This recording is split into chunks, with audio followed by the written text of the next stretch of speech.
Hi, I'd like to take a minute and talk to you about websites that you use for source material for papers. At the college level, you really want to avoid your typical Google search.com type websites, things like allmusic.com or some of these like homework sites that people use in high school or whatever to try and take shortcuts for doing their assignments and things like that. They're very unreliable. You'll get a lot of bad information or incomplete information.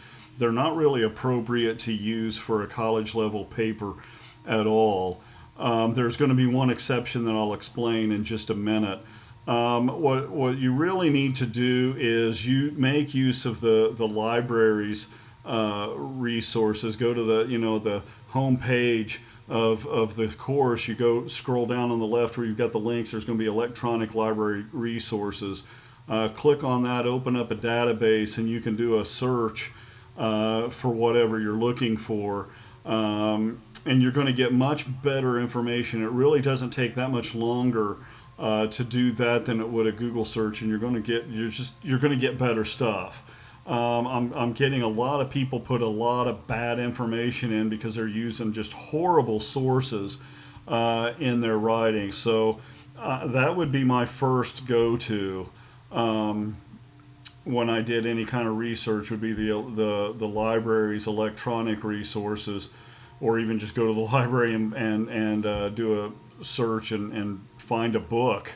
Probably not going to do that on too many of the things that we're doing in this class, but you certainly could. If you're just dead set on using the internet, key in Google Scholar and then do your search from there. It's going to eliminate a lot of the bad sites, and you'll probably get some at least closer to being reliable sources.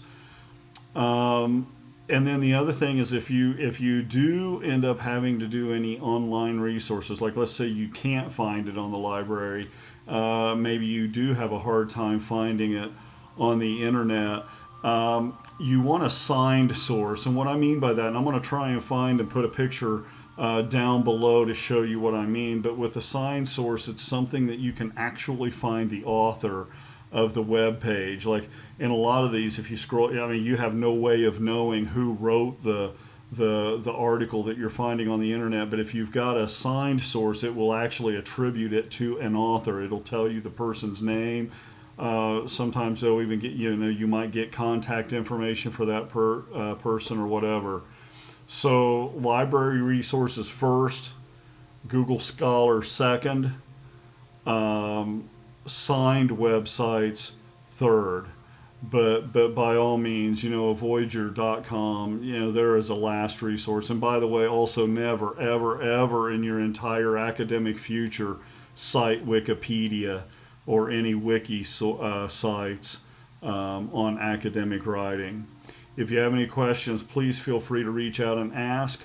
You can always get a hold of people in the library. They would love to talk to you, so give them a call or whatever and ask them. They will help you find good sources, but good sources can make or break any writing or assignments that you do in academia.